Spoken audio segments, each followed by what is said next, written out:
At least it's not in February. We have appliances. Can we deal with this stuff? You guys are real estate, I mentioned this on fire. So did we get that grant or no? We can't say anything about the grant today? But what? The grants? Which one? You were basically selling my house, I'm like, what do you got, like, you sell your house, where do you This is go? about the Oh, Where do I go? Away. I think they told us we have it, so I think you can. Alabama. Well, it says it, then it says full this year and Oh, okay, just, We got people walking. okay, that's all I have to just wrote it. okay.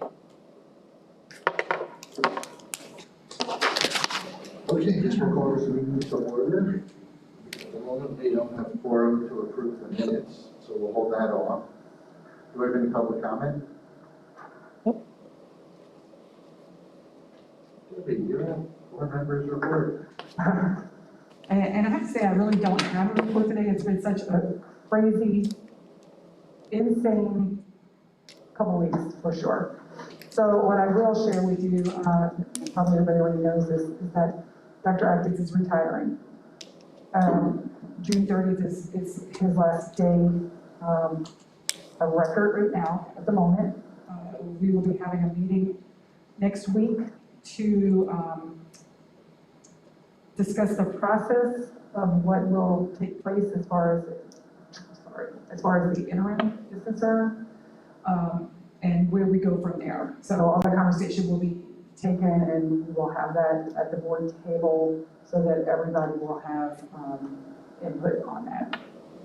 And so that's where we're at on that particular one. And of course, you know, we have a business to run, and we need to make sure that we continue, you know, moving forward and doing everything that we have to do to get the seniors graduated, get these kids through the rest of the school year, and just the business in general. We have to continue to do that, you know, regardless of everything else that's taken place.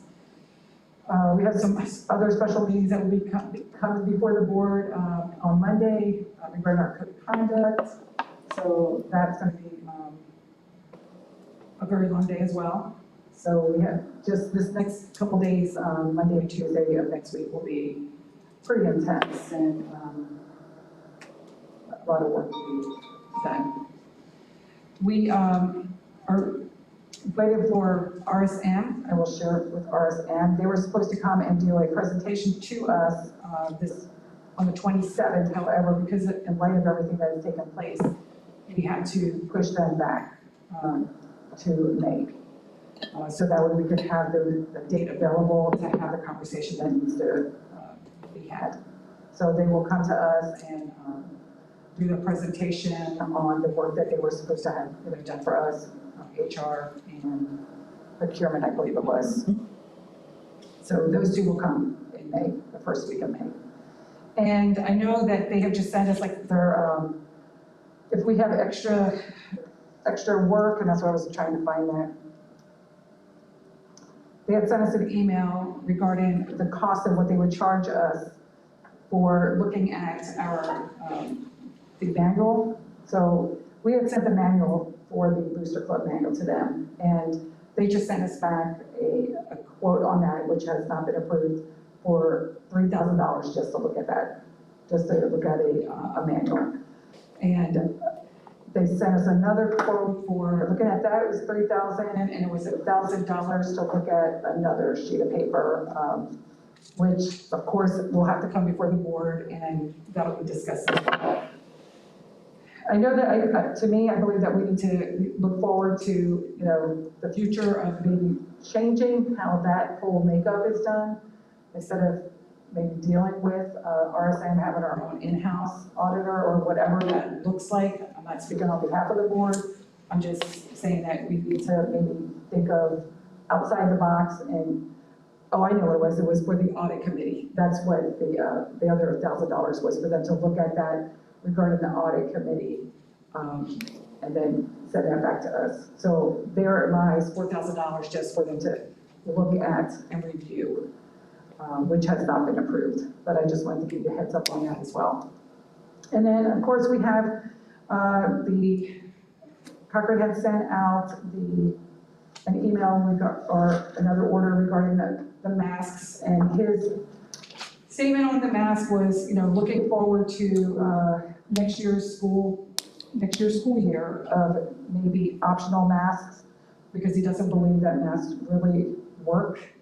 So in this letter, it says, looking forward to 21-22 school year, and maybe kind of optional, or doing something different to, in the letter multiple times, it states how there's no data, the masks don't work, and all of this other stuff. So, Who's this? Cochrane, Board of Education. Cochran. Yeah, the Board of Education. Board of Education. Yeah, so, isn't that his name? Yes. Okay, I'm thinking, maybe I'm calling something out of his name. Corcoran. Corcoran, Cochrane, sorry. Okay. So, anyway, so everybody has, a lot of people have gotten it in their hand, and they're calling on us to pull all the masks right now, stop the masks Just do it. now, So, Just do it. based on his comments. Let them all get. But yet, we're still closing down some classrooms. There are kids who are teams.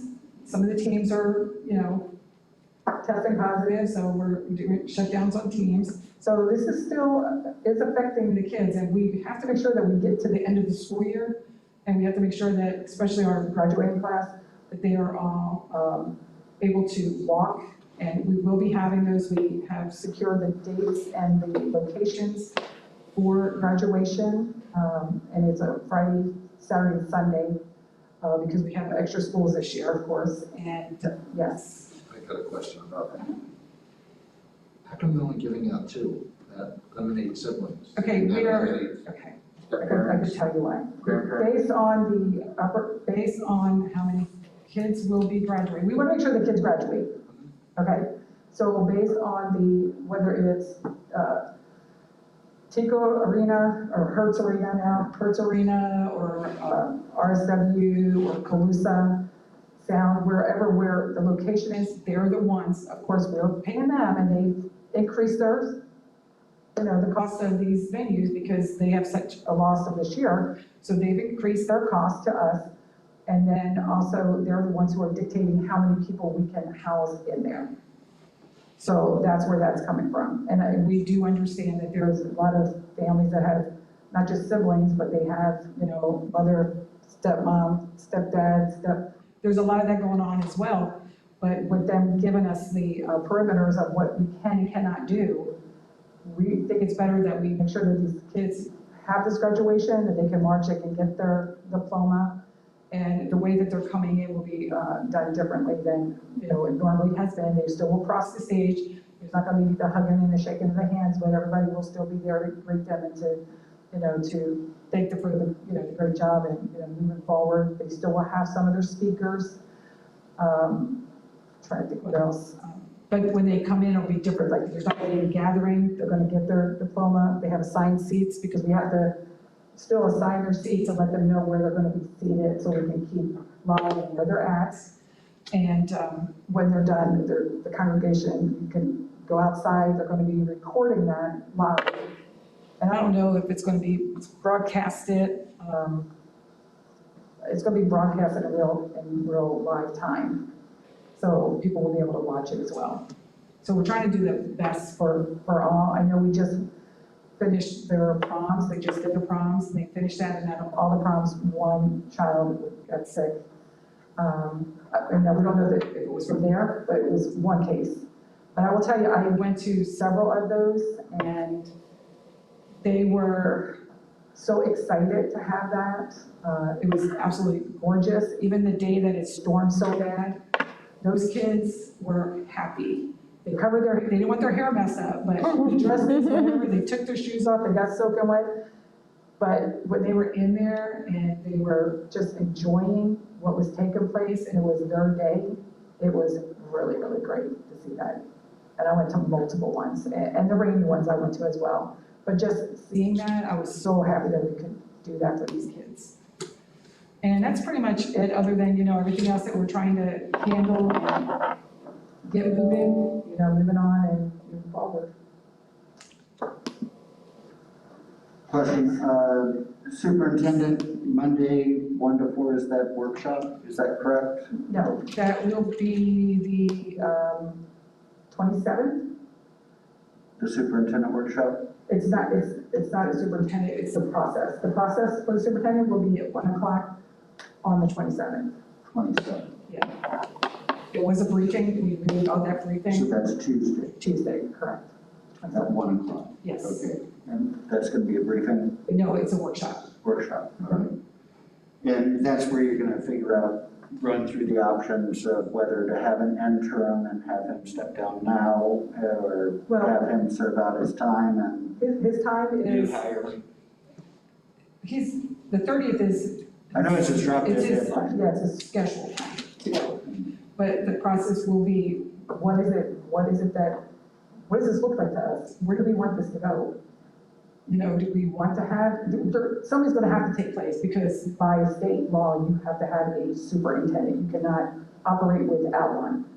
There's no such thing as an interim, even though we're calling it an interim, there's no such thing as one. So that person will be a temporary superintendent, will take that place until we decide, are we gonna do a national search for this person? Is it, we're gonna accept people from within? Is it gonna be just people from Florida?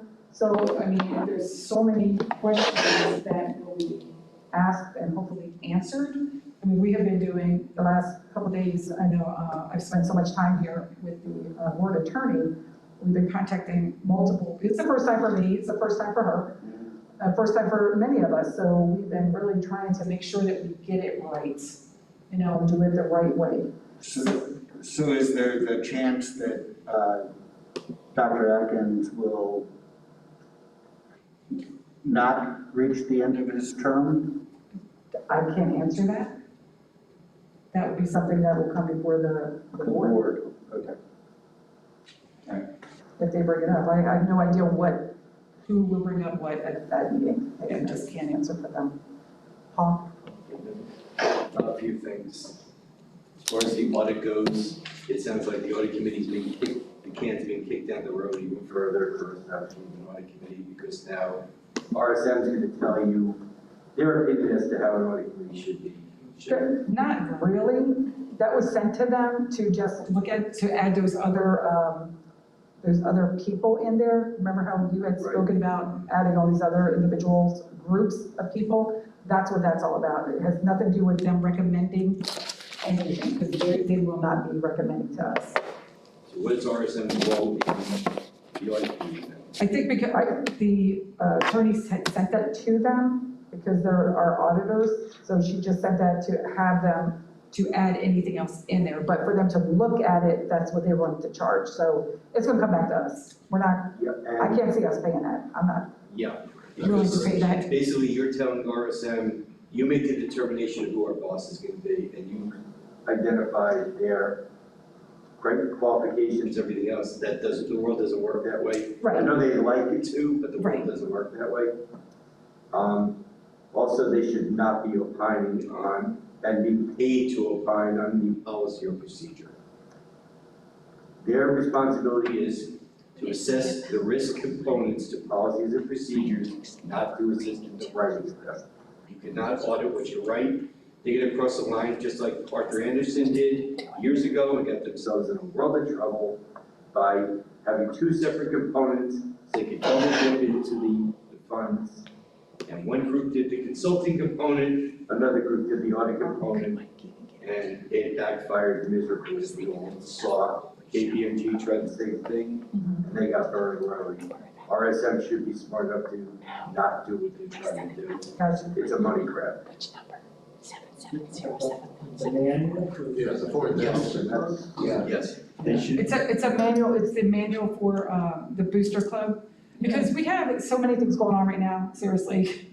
The code of conduct, we were trying to deal with that, and that was something that just like all was insane, so that kind of like came to the forefront, so that's something that has to be done, so we're trying to put out all these, take care of this, so we can move on to this, and then we can move on to this, and just get it without taking this other stuff down the road, like you just said. Who coordinates the booster clubs? Well, this is the situation with the booster clubs. The booster clubs are independent of us. Okay, that's a separate entity altogether. Having them understand that is a different thing.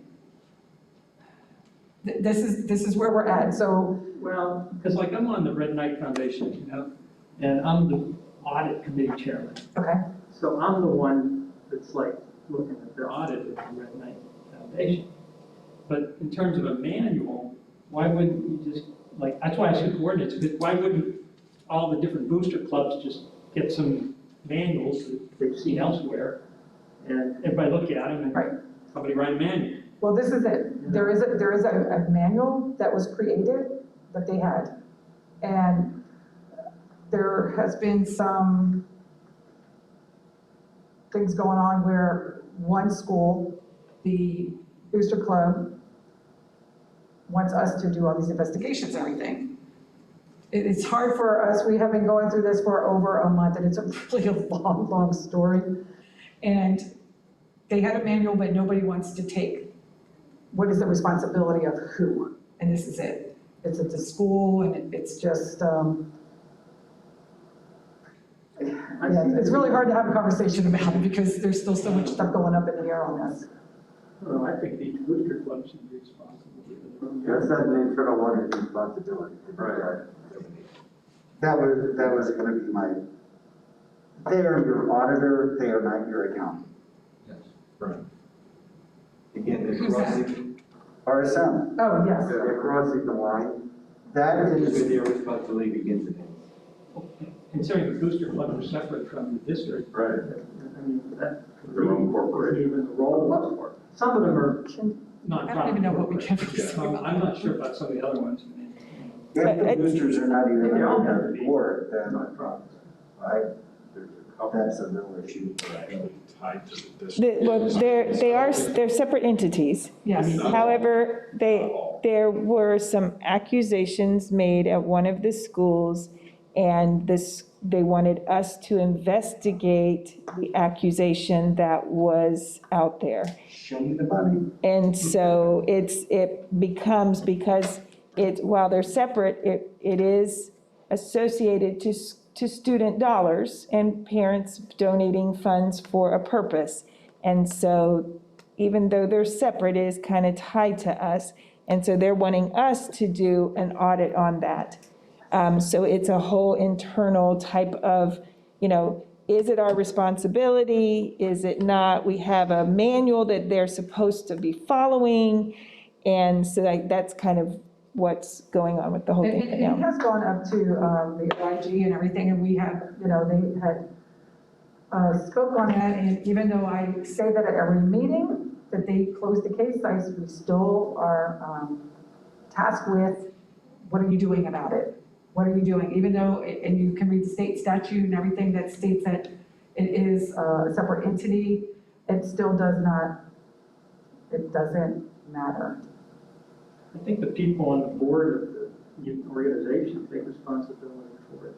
And they have direct liability insurance as well. Right. And they, so, I don't know. I mean, there needs some guidance. We've been trying and trying and trying, so You that's. all can't audit them because you're not credentialed to audit, Correct, Yeah. correct. so. Spending taxpayer dollars, another $4,000, well, whatever it is. Well, that's what they asked, they wanted us to pay. They wanted us to hire an outside auditing firm to audit. $2,500 to audit, and Why would it you didn't happen. engage the audit firm? Well, and No, we didn't. They need to Didn't. engage We the didn't. audit Well, firm. I They need to. would put a task force together of representatives from various committees, various nonprofits and have everybody review the manual and then give comments to the task force, and then they can take it from there. That's a great idea. Great idea, thank I you. don't think that, Spending taxpayer dollars for, Well, that's what we're, that's why I'm like, and that's something that's within our scope on this committee to discuss. right. Yeah, it doesn't make a lot of sense. I'd love to see the manual. I'm treasurer of one and my wife's president of another one, so. well, yeah, There's something we should be doing. I'd take a look at it. Everybody could look at it and make comments. Yeah, So do you have your own manuals?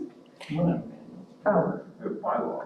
Bylaws that you created. Which To a great degree, isn't it? Yeah, Right, okay. I think what I heard was you all would be willing to look at the manual that sure, the school sure. district was recommending and make your recommendations for that too. I would just put it out for comment to every organization and ask them what they think. And Or put it up for cross-section. yeah, Yeah. I'm not trying to. There's a vote, there's 104 points on it. Maybe you can charge $3,000. I guess it could go out to the principals maybe, and they could give it to the appropriate boosted I'll give funds. it to them. This has been a heated conversation. It has been. For how many months now? This has been a while. Yeah. Yeah, that's a great idea though. Thank you for that. Thank you for that, for sure. And what is the timeline now for getting an audit committee together as opposed to the board continuing dictating to the auditors what they should and shouldn't do without John the said. appropriate knowledge? Well, I'm trying to keep everything on, Looking to see if we that's why I said with everything that has just happened, everything, have anything from it. kind of like the whole world just stopped. Even though it hasn't, it has stopped for, I feel like for myself, because I'm living in something. And, so we're just trying to get a handle on, just the schedule on meeting was just a 3-day meeting.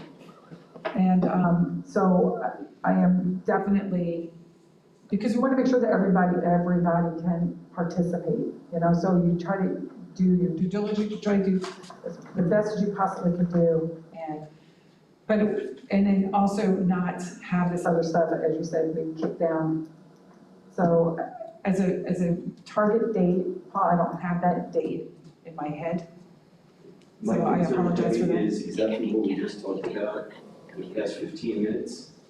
And you just heard the people in this room much brighter than I came up with a solution not to cost the district another $3,000 to get in-house without having an audit committee with experts in the area.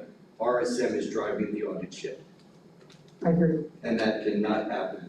The minute you have your internal auditors driving your ship, you're sinking.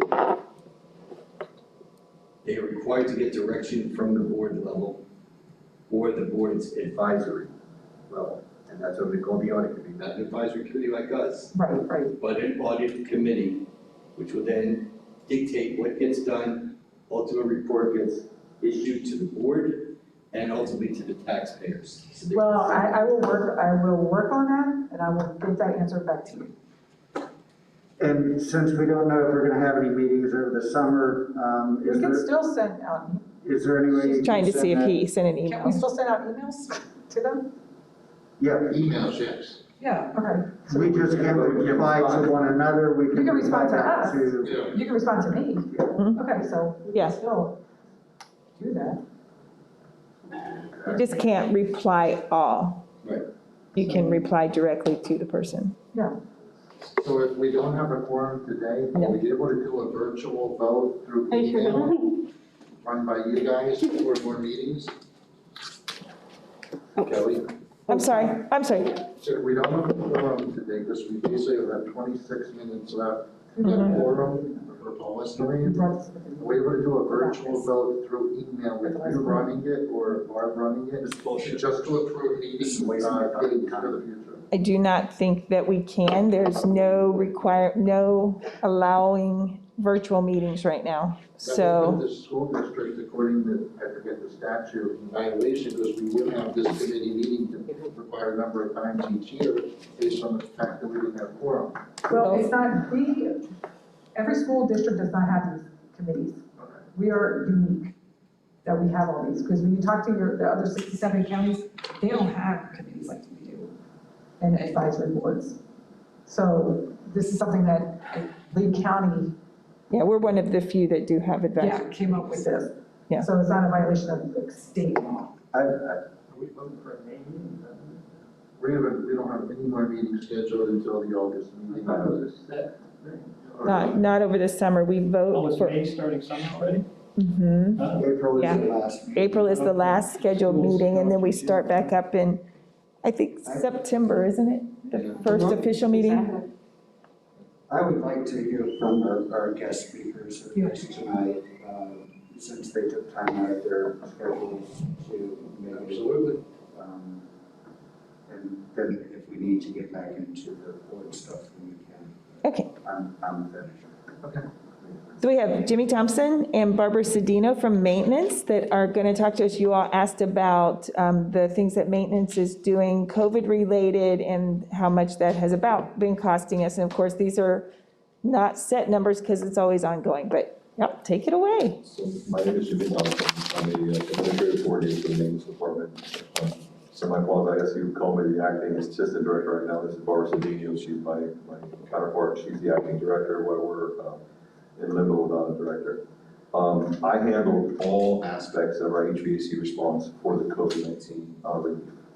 Honestly and truly, not a whole lot changed from our approach with our HVAC system because we were blessed with the ability to get what we needed prior to COVID attacking us. So we have state-of-the-art chillers, we have state-of-the-art controls on all but a few schools, Cypress Lake High, Cypress Lake Middle. With Cypress Lake Middle, we actually have a pretty good control system on now that we're testing because that school's on the Castali report to be torn down. So instead of spending about $400,000 on the control system, we spent about right at about $95,000 for a control system. And the reason we did that is it's not the children's fault in school that we can't control the equipment. They're freezing or they're extremely hot. I data log the school and have extremely cold room here and extremely hot room here. And it's not okay for the kids. So we use the system, and the system, when the school is torn down, we'll be able to utilize all the components of that system onto other schools. So the reason I said that, those are the only couple schools that we really don't have a lot of control on because of the old green screen and DOS systems.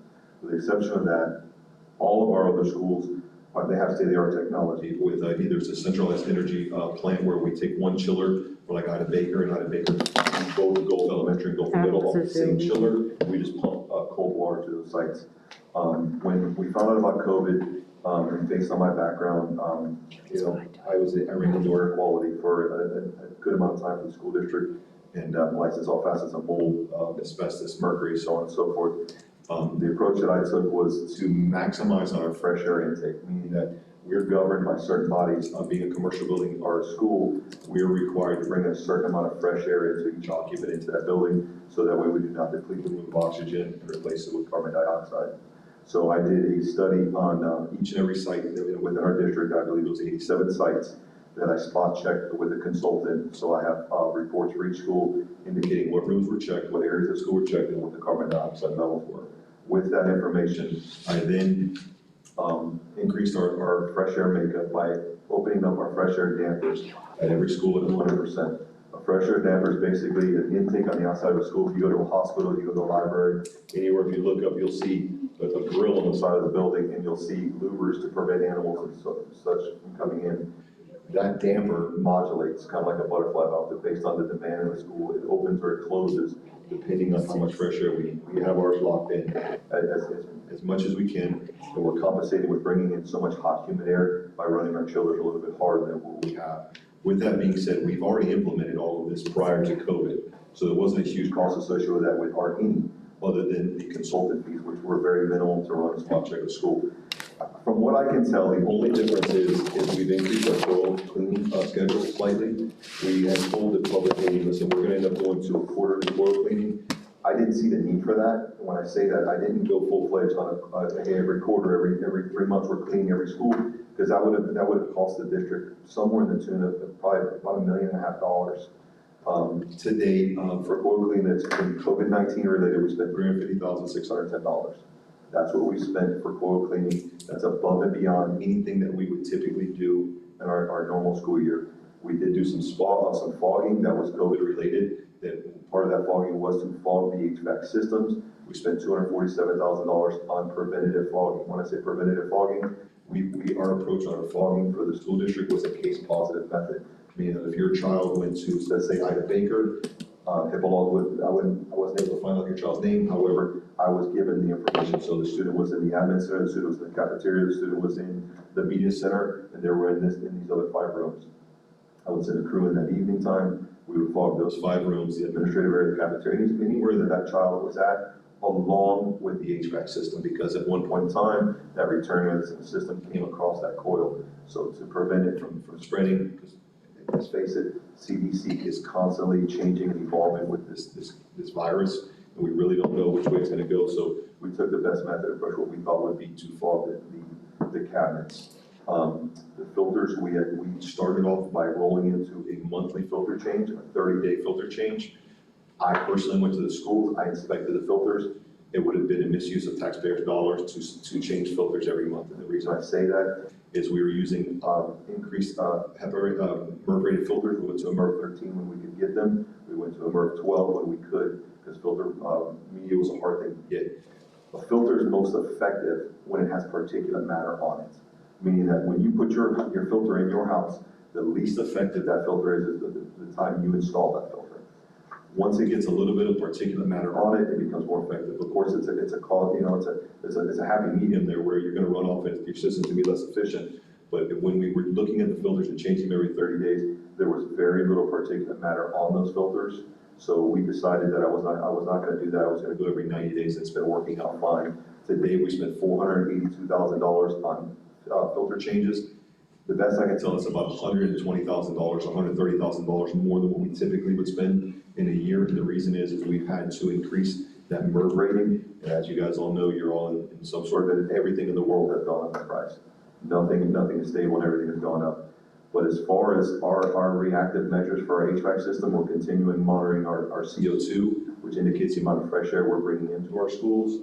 We're increasing a little bit of our capacity on our chillers, but we haven't spent any more money than that as far as anything that's been reactive in regards to our HVAC system. So our goal is to come to work every day and make sure that little Johnny and Susie are comfortable. I spent 15 years in the private sector identifying customers and then trying to figure out what their needs were and identifying that need and selling them a service. I did outside sales for construction for 15 years. I worked for a Caterpillar Corporation. I understand the value of the school district by coming to the school district and knowing exactly where my 100 customers are at. And I have a budget to take care of it. However, we don't dump that budget just because we have the opportunity. So we haven't spent a lot of money in regards to HVAC when it comes to operating our systems. That we have not.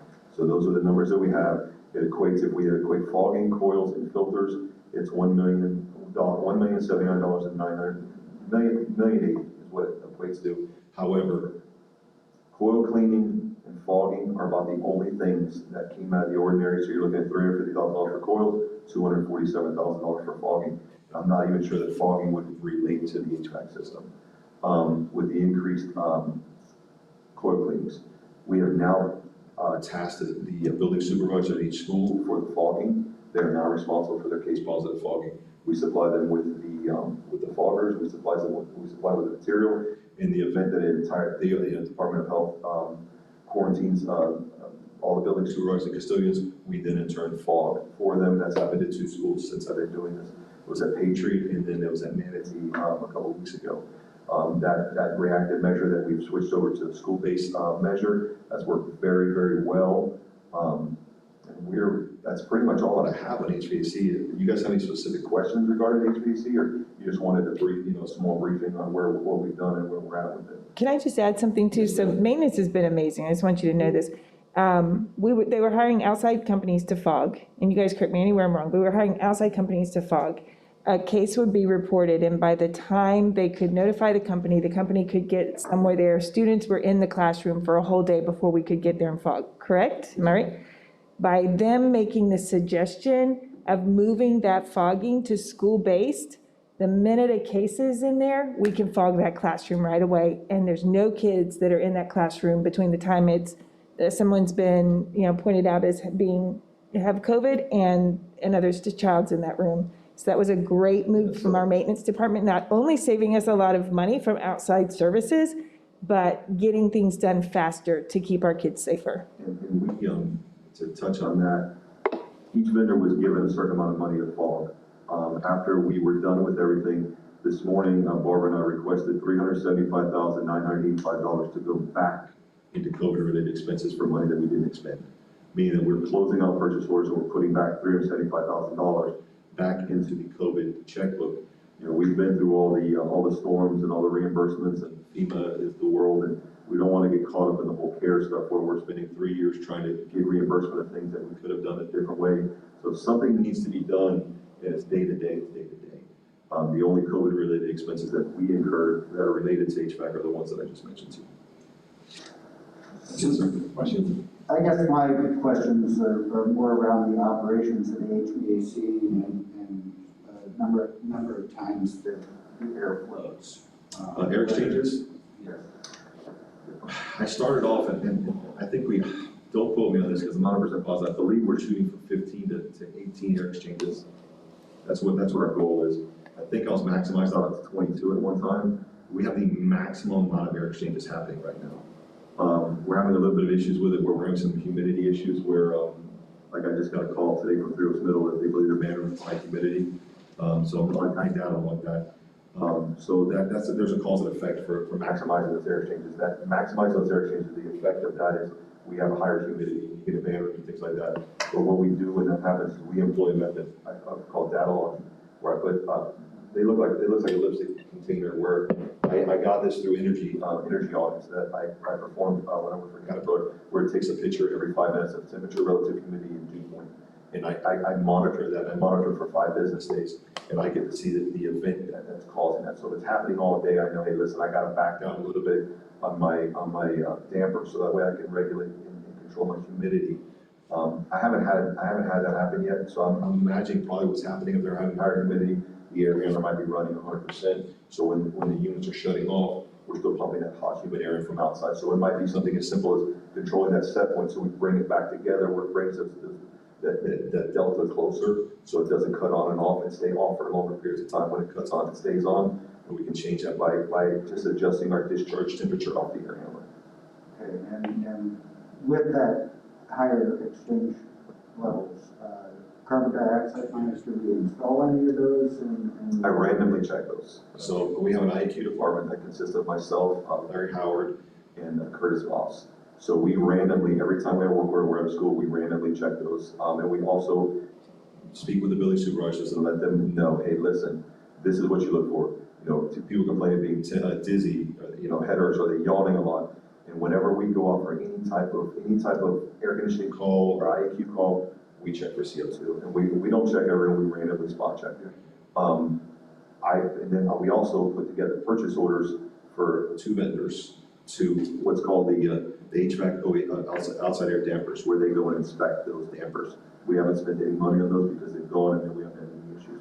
So as long as the outside air dampers are open at 100%, we shouldn't have any problems, unless the school unit itself, where we run like a unit ventilator, like a 4 max high, where that unit ventilator shuts down altogether. The air conditioner wouldn't work at that point in time. I would advise them to open their windows.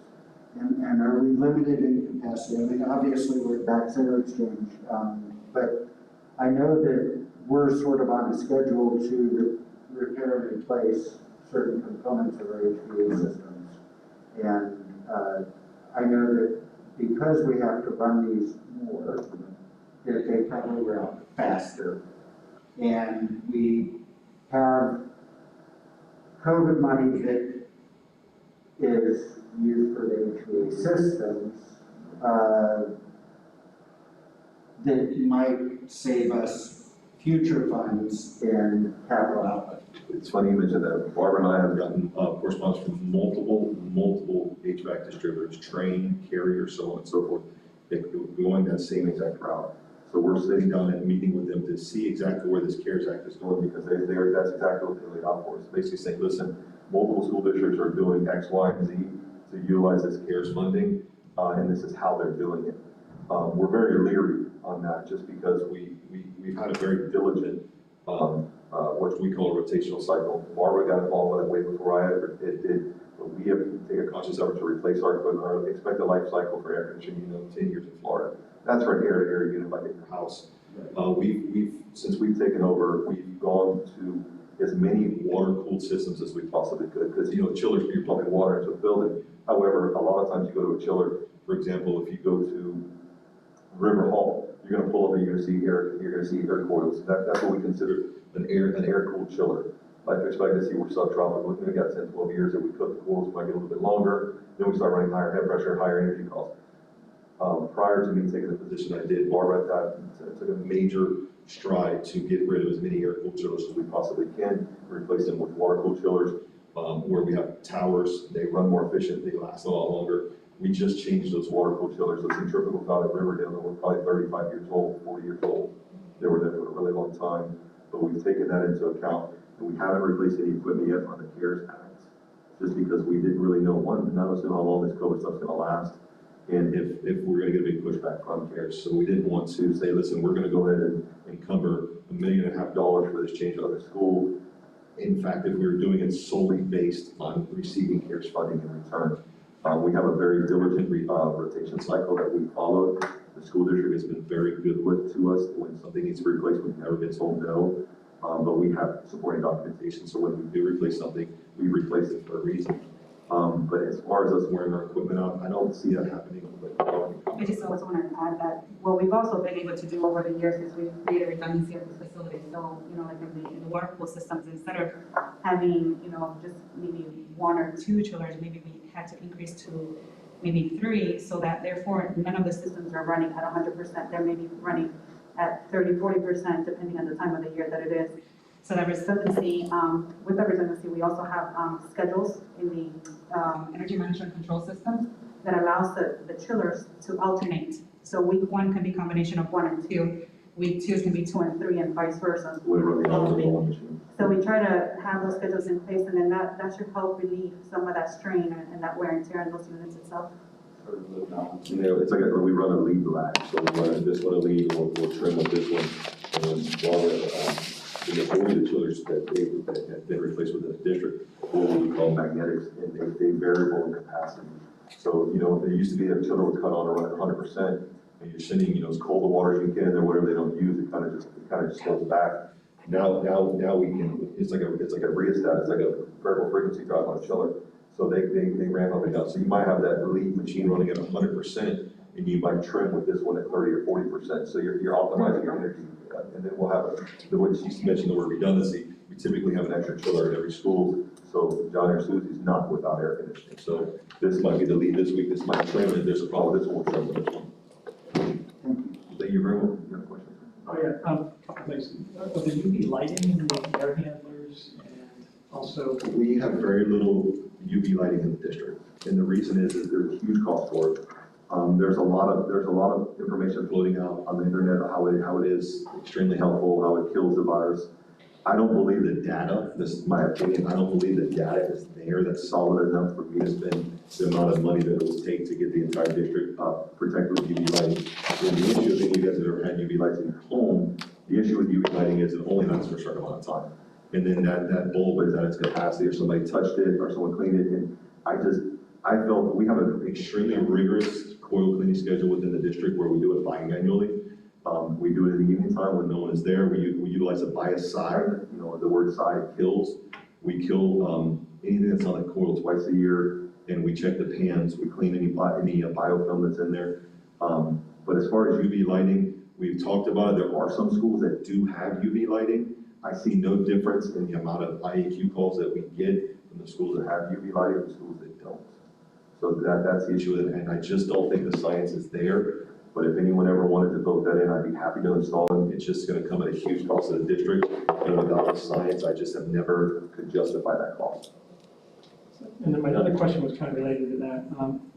Just you talking about the fogging, what kind of chemicals, what effect does that have? I mean, chemicals around the kids all the time. And have you looked at like UV lights as an alternative? I know that there are companies that are making UV lighting to put in the room. You probably looked at it. Yeah, I have. So I, doing what I've been doing for a long period of time, I've had the opportunity to work around a wide variety of people that are in this field. I have several mentors in this industry. Early on in my career, I was exposed to a child at Diplomat Elementary that was hypersensitive. And I was introduced to a product called Beneffect. Beneffect is 100% thymine. That's all it is thymine. It kills tuberculosis on contact, so on. So I was introduced to this by a local vendor, and I employed that at that school. It got rid of all the issues for this child, and I followed that Beneffect in that child throughout their time when they were in the school district.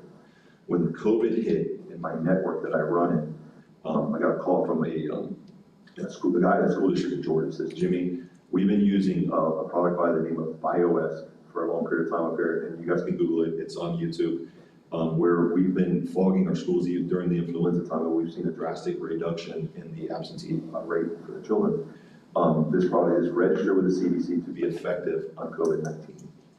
before this hits, this was back in February, so before this hits, you need to get as much of it as you can. So I think we ordered 40 or 50 drums of it to get what we needed to secure, so we had the ability to fog, not knowing which way this was gonna go. It contains no VOCs, it disperses and dissipates extremely fast, and it's 100% botanical. It's thiamine, that's all that it is. I can shoot you the MSDS, or I can shoot it to you and you can shoot it to the group. It's the most environmentally friendly product that I could find for the school district. And then after that, we bought an enormous amount of it, and we staged 2 55-gallon drums at every single school, knowing that this was the approach we were gonna take by bringing that fogging in-house. There are school districts across this entire country that are utilizing BioWest. Every vendor that I know in town that I deal with or I speak with, there's contractors with the school district, friends in the industry, they utilize BioWest. I don't know of any other product that I would have my children in the same room. Earlier on in another school district, they were utilizing the same biocide that we would fog with the coils, which, you know, side having the word side in it, pesticide, herbicide that we got. Nice to meet you, sir. It kills. So we didn't go that route. We wanted to go as organic and as botanical as possible, and BioWest was the product that we chose after we researched it, did extensive research on it.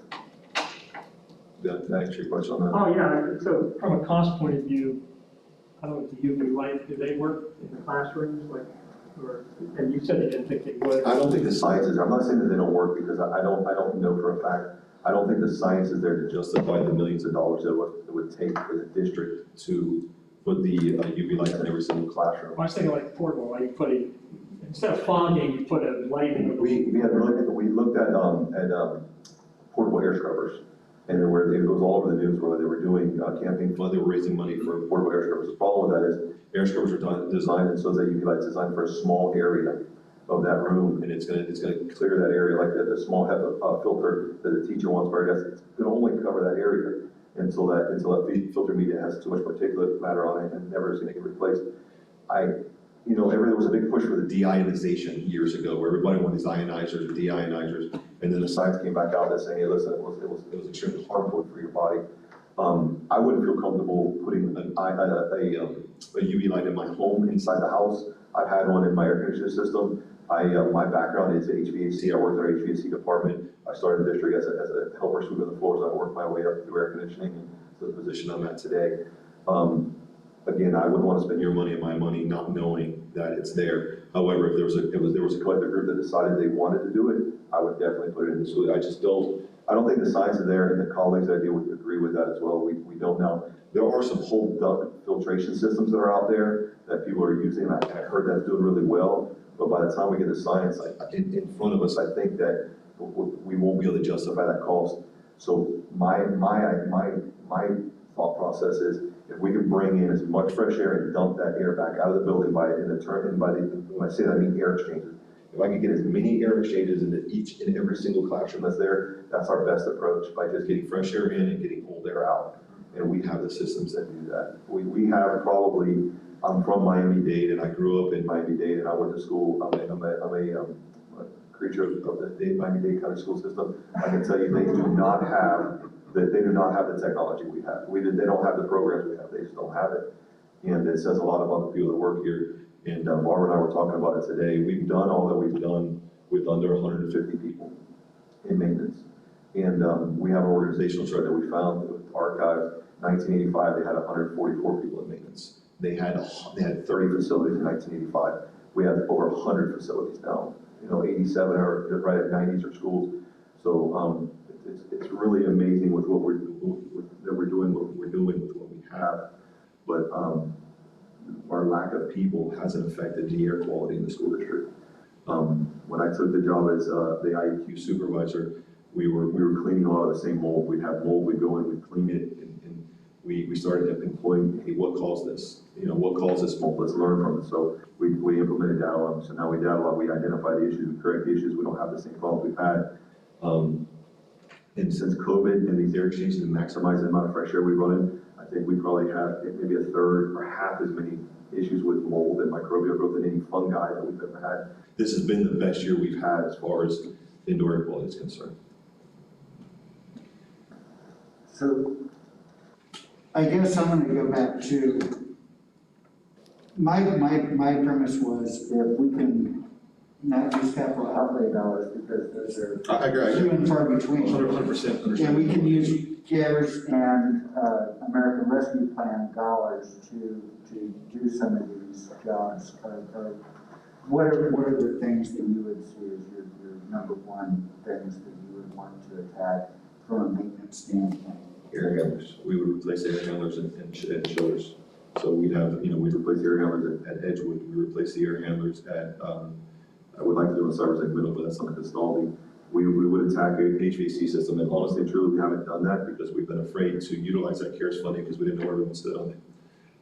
So we've been working with the baseline budget that we have without going outside of that. But if everyone's on board, we can definitely look into it, get some cost assessments and bring it back to you guys, and we can talk, you guys can collectively talk as a group and see which way you want to go with it. It seems to make a lot of sense, moving forward for future years, if you're able to use those funds. Well, I didn't know that we were concerned about that, so. Yeah. Yeah, this is, well, with everything, just to be frank, with everything going on in the world, the board, I'm afraid to park sideways. I'm not gonna lie, it's one of those things, we're, Increased air intake? yeah, it's one of those things where just,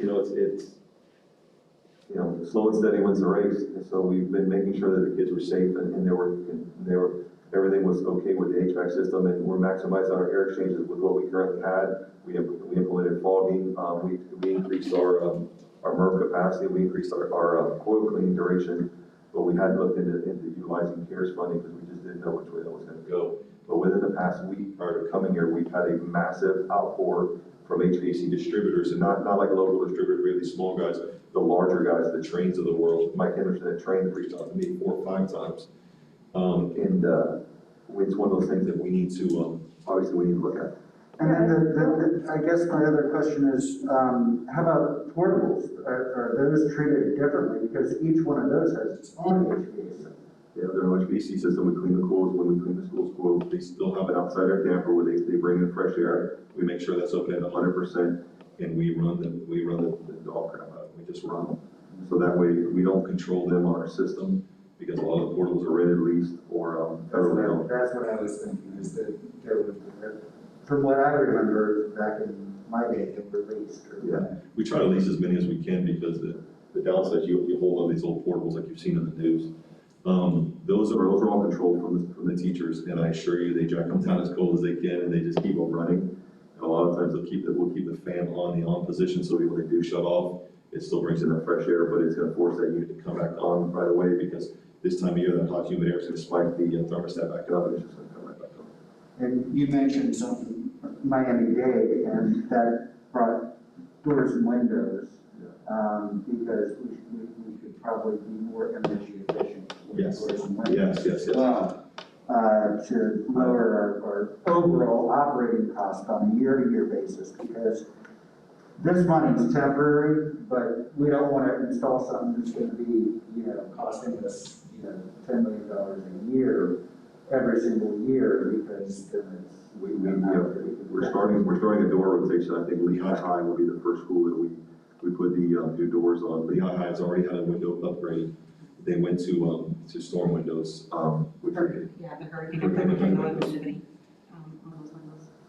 And with that, it might be a hardening question, or it might, what bucket do we drop it from? And that's sort of what I'm thinking about, is all of these different funding sources.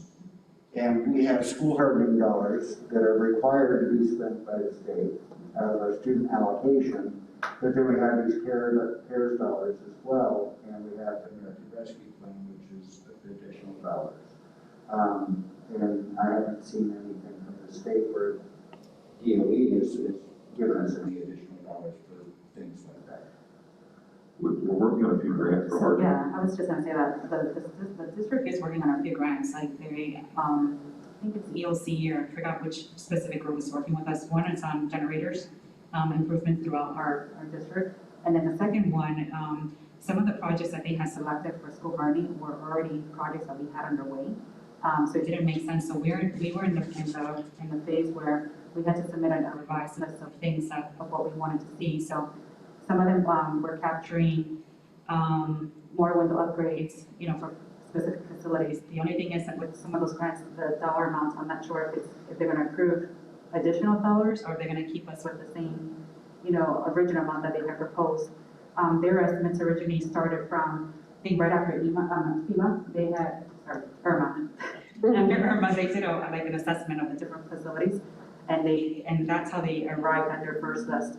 So because we had done so many repairs after Irma, it just didn't make sense.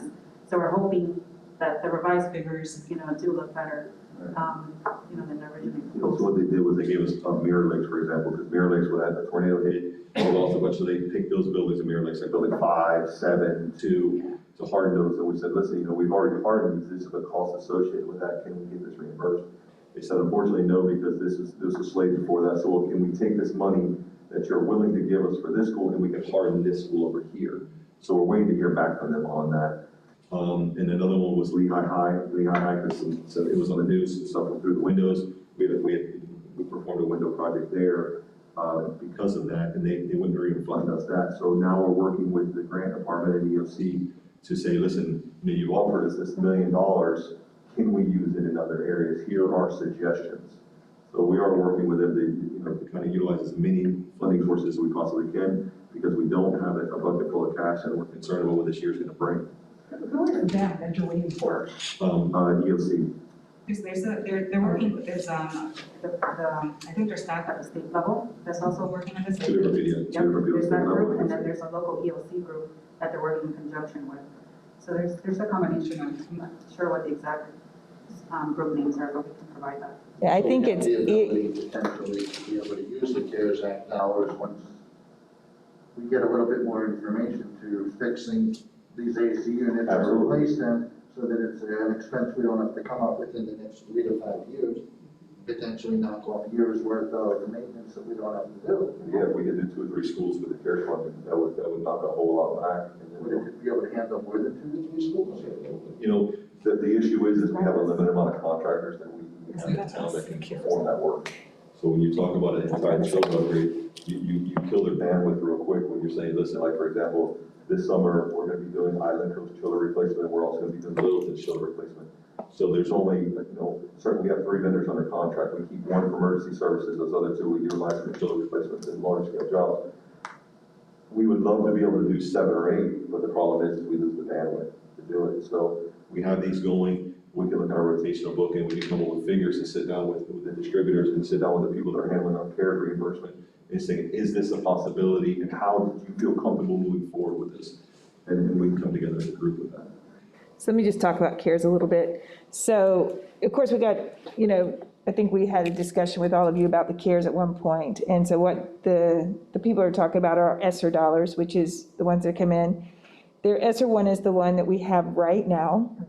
And right now, that focus, we have it on PPE, and we've paid for some of the other stuff through that. But then the main focus of that is to get our students learning back up for any learning that they lost. So we're doing after-school tutoring, we're adding additional supports into the classrooms and things, trying to get that loss of learning back up, so to get our students up to level. So that was our focus with ESSER 1.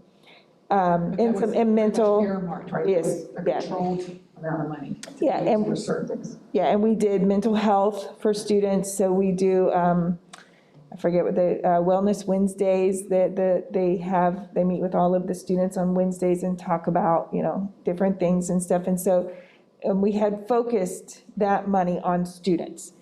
ESSER 2 is the one that's about to come out, and this is the one that everybody is after. It's a larger sum of money than ESSER 1 was. However, you can't spend ESSER 2 until ESSER 1 is spent out. So we're having some discussions with the state, because we have positions in ESSER 1 that will not be spent out until the end of next year. And so basically what they're saying is, until you pay off all those positions and you do all that stuff, you can't get your next set of money, which is kind of, you know, not a good thing for us. So we're trying to get them to say, hey, positions, well, you can consider that as encumbered type things, so that we can give you your next set of money. ESSER 2 is a larger amount of money. However, one of the things I keep cautioning everybody about is believe we will have a gap in funding from the state. And one of the uses of ESSER 2 is to help fill that gap that the state's going to have in the funding. Now, I won't know that till I get my things back from the state, which by hopefully May 1st, I'll know what's happening. You know, they're still up there going back and forth. But if there's a gap, the first thing I'm going to have to do is fill that gap, because I've got to keep things moving forward. And then it's like, what are we going to do after that? Now, the executives are talking about different things for that, basically focused again on student learning. How are we going to get our students back in the classroom and get that learning gain that was lost during that time period? So that we can look at those types of things, and we will be looking at all of that, but the first focus with the ESSER money is student learning gains. That's, we're trying to get the students back up, and we will be looking at, you know, because it is a large sum of money. And then there was I think the email you all sent me talked about another thing of money that had to do with like probably ESSER 3, which I have no idea about at all. That's what it is. Yeah, so, you know, and it's just, and I'm sure ESSER, I won't be able to spend ESSER 3 till I have ESSER 1 and ESSER 2 spent. So it's one of those tumbling type things, you know. It is a lot of money, but we need to make sure that we spend it wisely, and our main focus is going to be on the kids, because that's what we're here to do, and we need to get those learning gains for our students back, and keep moving them forward. And this stuff is important, and we'll try and, you know, fit those things in and do what we can. But those are all decisions that are being talked about. And Barbara and Jimmy did send us an email with the things they were getting from other people, so we're taking a look at that too. And I will also tell you too, when I was in the went to a finance conference a couple weeks ago, and they were speaking about the funds as well, that the ESSER 2 funds, it's tied down on, like ESSER 1 is like, you have to spend on this and this. Yes. ESSER 2 is not going to be as stringent as that one.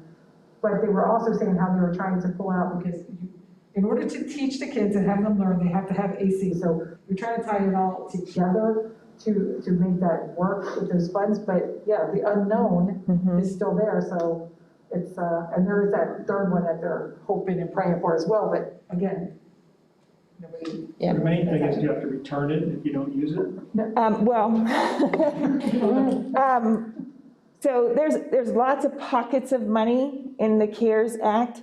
And I will tell you, I think it was last week, we had one set of money. We were actually getting ready to go pull the cash down, and the state sent an email and said, we're closing this right now.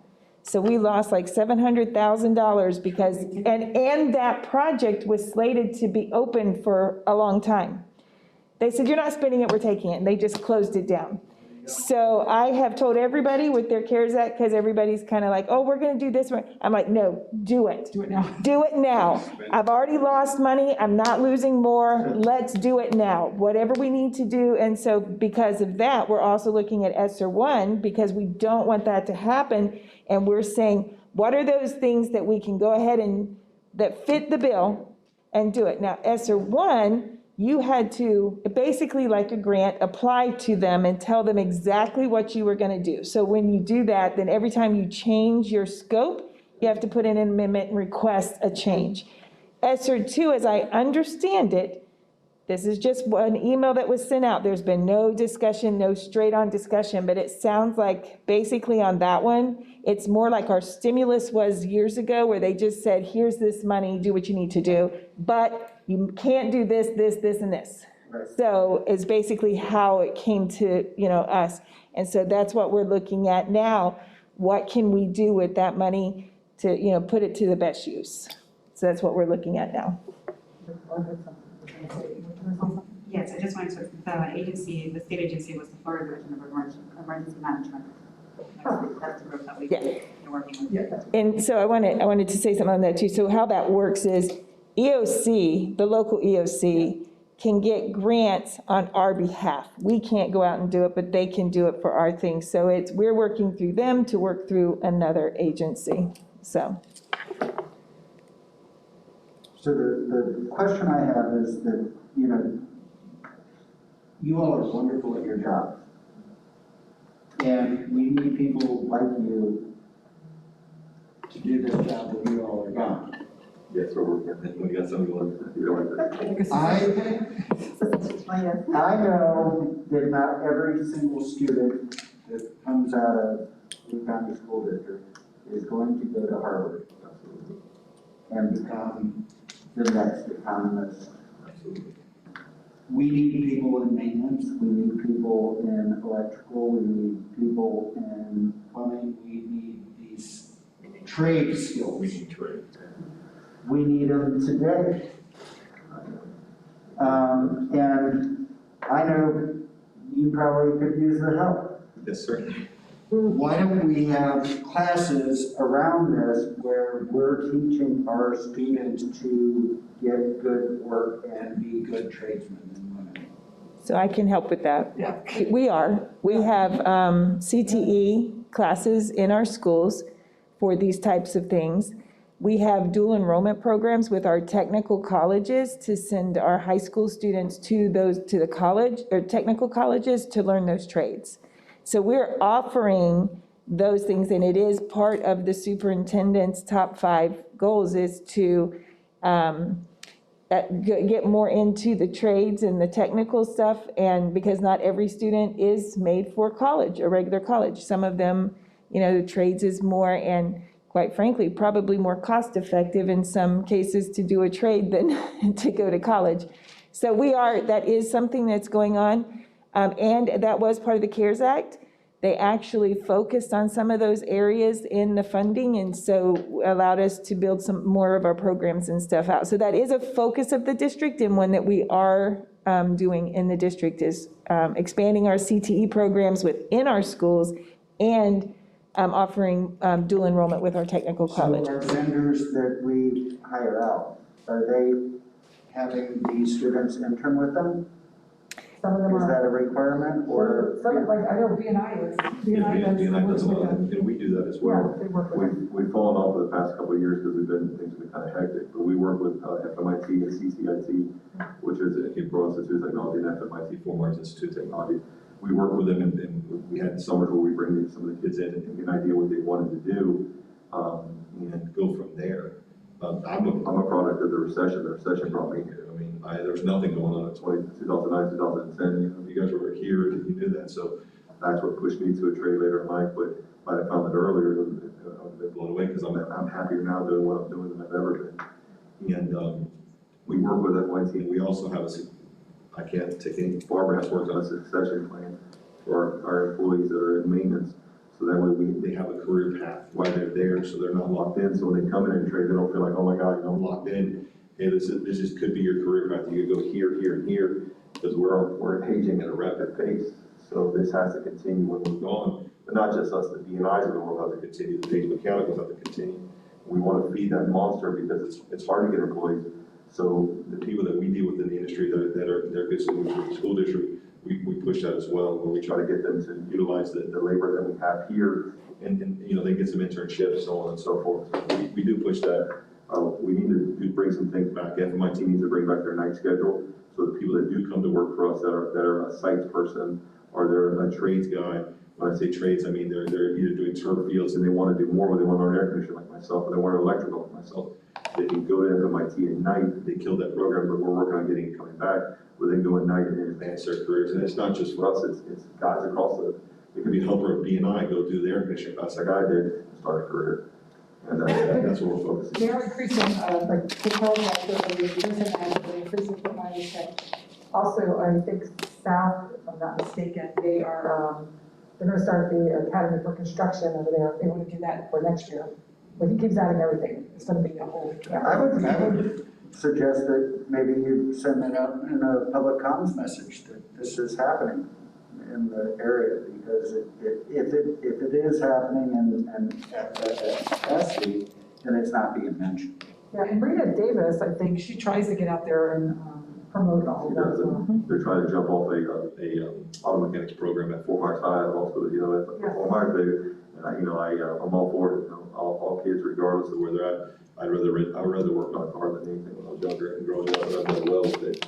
But there's a lot of good things going on in the district, and I agree with you. They're probably need to be passed on so everyone understands where we're all going. We get caught up in the minutia a lot, where we're in the weeds, and kind of not forward, doing that forward thinking that we have to. But, I think we're progressing and heading that way where there's gonna be a lot. I was talking to a parent today about our HVAC response for COVID. She's like, you know, why don't you guys put a press release out on this, on what's going on, so the parents and the grandparents can feel a lot more comfortable within the district. And, just little stuff like that. So what you're mentioning, other people feel the same way, because I email parents, or parents get a hold of me from Melissa Mickey, our information specialist. And, so there are other people that feel that way. And I think it's being noticed. I think we're gonna see some changes in the near future. Yeah, part of our problem is, Next article, right? yeah. Next article on the website. Getting a press release that we want out is a little bit harder than what Exactly. somebody else wants out. Yeah, absolutely. I believe in that stuff. I believe that, there might be a kid that's in that proximity that's gonna go to Fort Myers High that isn't the Ivy League kid, or isn't the smartest kid or the school chef, but he can repair something. And, I never realized the value of that. So when I got older, I was laid off on my 5th wedding anniversary from Caterpillar because this was no work. The construction, and my wife's grandmother's extremely well-to-do, and Fort Myers been here forever and a day. Catherine Gerasi, she says, go learn air conditioning or electrical plumbing. She says, I lived in Fort Myers during during the Depression. She says, and I don't care how poor we were, we still have power and water. If we had air conditioning, then we would have had air conditioning. And I took that to heart, and no matter what happens with this crazy world we're living in, the real estate market, I'm gonna go do something. So there's a lot of kids just like me. I believe in that. I really, really do. I just want to add one more thing. At a department level, we're also, well, we started this year's like a mentorship program. There's some people that really aren't sure, so before they actually enroll in some specific trade, we give them the opportunity to assist somebody else within the department and get a feel for what that field entails. So that way they can, when the opportunity comes up for them, they can make that better decision. Oh, I've been exposed to electrical, I've been exposed to HVAC or kitchen repair, whatever that may be. And they have a better understanding what would it be like once they're in, if that's the field that they want to go into. So that's something new. What we've been doing is those interested department employees, we've been having them assist 1 day a week, during their downtime of the year. And they're just, some of them are loving it. They're like, wow, this is great because, again, we have in 5 years, when we look at our big org chart, there are going to be a lot of changes, and like Jimmy was saying, when we started analyzing it and we're looking at everybody from our zone managers to our supervisors to our assistants to even techs that have been there for 30+ years, who are the next people coming up? So we can't wait to the last minute. We have to start making those changes now. So I know the district is big on bringing in new programs for us, but in the intro, what do we do? So we've had conversations with professional standard, what are some other options? And that's kind of like our starting point at this time. How do we move that forward? And just to give them a feel, that's one step back. You guys have seen it. I mean, there's no reason to hide it. You've seen the guy stick under the tree. You've seen that guy at a gas station. There's no reason not to approach that. And when I say that, we don't want career guys on law enforcement. I'm not saying anything's wrong with that, but that's an entry point. I want him to be there and learn that, hey, there's other things that you can do. Here's another opportunity for your family. So he has that incentive to continue moving forward, so he doesn't become complacent and want to pull into Wawa and take a nap at Wawa and make us all look bad. And we've noticed that, and we've addressed that by saying, listen, this is what I was hired to do. We have all these other positions. You can use this as a career ladder. You can come here, you can go there, and we'll help you. And that's what we've taken small measures, and it's made a big difference. But if we did that across the district, which we're starting to do, it'll make a difference on a larger scale. I love the mentorship program because, like in 5th grade at San Carlos Elementary, Dan Carlos, I love that. I had NASA come in. A couple of the astronauts came in and they talked to us, and everyone wanted to be a flippin' astronaut. And some of the stuff that goes on with the mechanical and stuff like that, this is some really cool stuff. And you don't have to be good at, writing an essay, but if you're pretty decent at math, you can do these things. Absolutely.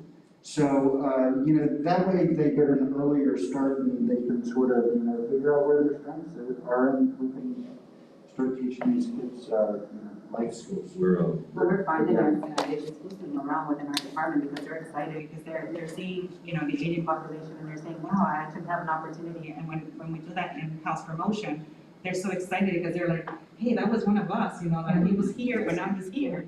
So it continues to build that loyalty within the department. It continues to you know, to boost that morale. And, you know, the excitement is there, you know, wow, I do have a chance to do better for my family. And we hear that a lot, you know, the guy who's cutting the grass, I want to do something else, I don't always want to cut grass. Okay, well, let's start coaching you, getting you where you need to be. I was at the coffee machine, I saw DoorDash, like a couple like W9s or, W2s from DoorDash, another guy from Uber.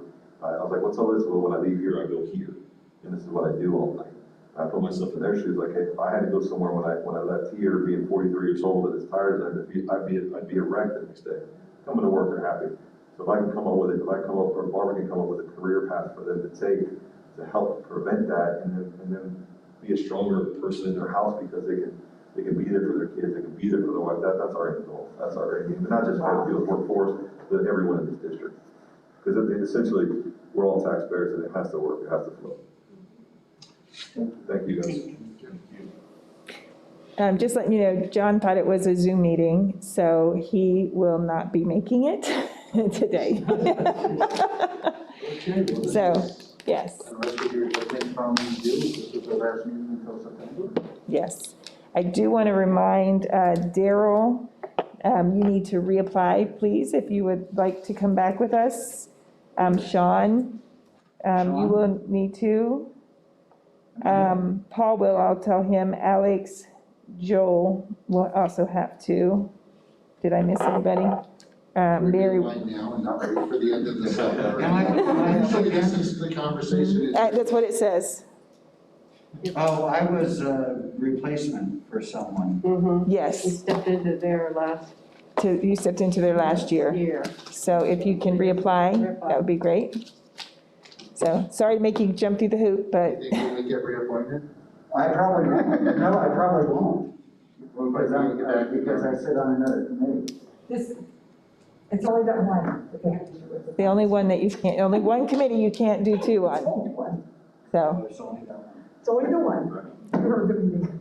So I'll send out the reminder to, or I'll have Barb probably do it, so watch for Barb. So just so that everyone realizes that we would love for you to reapply for next year as well, so if you don't mind. And I will definitely check on that too, about going forward, because I was looking at it too, and I did send a message to the attorney, she did not respond back to me.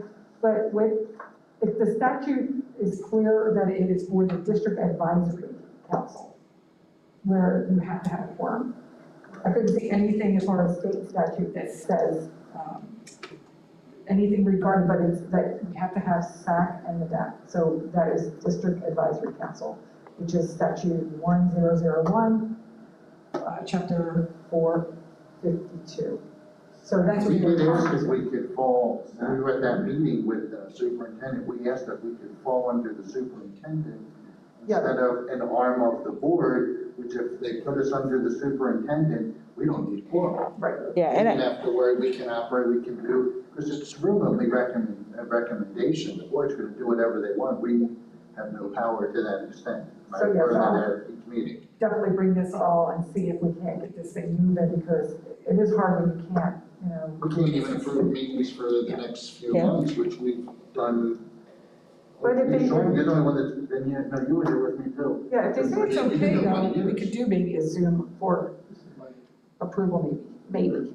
yeah, according to Ms. Dupre Bruno, it has to be in person. It couldn't be a Zoom. So, She's going by that chat, and that is just, and it says Yeah. on here. So Paul's the oldest on this committee, I'm second, I've been here since 2015, we've never had one through the summer. This is the first time, that's why I went. What was the last year Bill was, what was the guy Bill left, I think Bill was 3 or 4 years ago. when he was chairman? Oh, when he was chair? That was 5 years ago. That's the year. Because I got two, That's 5 years. Yeah, yeah, about 5 years ago. Yeah, that's 5 years. yeah. Yeah, we've been, this most of the committee, you know, we've been here a while, but this is the first time ever we can't even vote to go through this. Yeah, so Very frustrating. I think it was District Advisory Committee, the chair of that one sent a letter to the state, and all of the liaisons sent a letter to the state requesting that they waive that so that we don't have to have a quorum. And so hopefully we'll hear something back. There are 2 bills. We sent it out too, so Yeah. it went out for many Yeah. committees that we sent it out that we did not wanted to go against us. Yeah. Yeah. So, and there are, We did approve it, or made a since we can't approve it since we didn't have quorum, we did make a recommendation for the people sitting in the room that if it gets approved, can you set up the meeting based off of what we did recommend? and I'll ask that question. So if it comes back that we can have without a quorum, then I'll ask her if we can set a Zoom meeting up for those who would like to attend. Are these the dates? Those were the suggested dates, yes, to see if we could do something by Zoom and get it at that point. That would be So, yeah, I'll ask, once we hear back, so. So since we're not gonna meet until September, and budget was in the cards, and I had shot you a quick email about federal funds, you know, not the CARES money, not all the other stuff, just our regular education funds. And I tend to remember it as being around 10% of our budget, maybe around $6 million. I'll send you, I had not had a chance to reply to you, but I'll go back and look, but it's not a large chunk, but it is a chunk, so. But then the question on that, are those restrictions on those funds tighter than what are on state funds? So, for instance, you know, with our state fund allocation, 75 cents of every dollar is tied to something specific that the district has to do to get those funds. Is it the same way with federal? Federal is even tighter. So, Even tighter? yes, so federal, there's the entitlements, which are your Title I, your IDEA, and they are very specific on what they can be spent for and who they have to be spent on. Right. Then you have your other grants that you go out and you apply for, and you apply for them for specific purposes, and that's the only use you can have on them. Where we have some of our flexibility is in Title IV, so you can use it for safety, security, and some things like that. So that one has a little bit more flexibility than others do. But yes, they're very strict on the use of the federal dollars. All right, thank you. Mm-hmm. Okay. That's all, then we'll wait and hear from Kelly and Barb. Yes, I'll try and get back to you as soon as I can, as soon as we hear something back, so thank you. Barb and Jimmy, thank you so much. It was wonderful. Y'all did an amazing job. No, we're here to do whatever needed. Thank you guys for your support for the school district. Thank you. And thank you, everyone. If we don't get back together, have a great summer. So every piece of dirt. That's what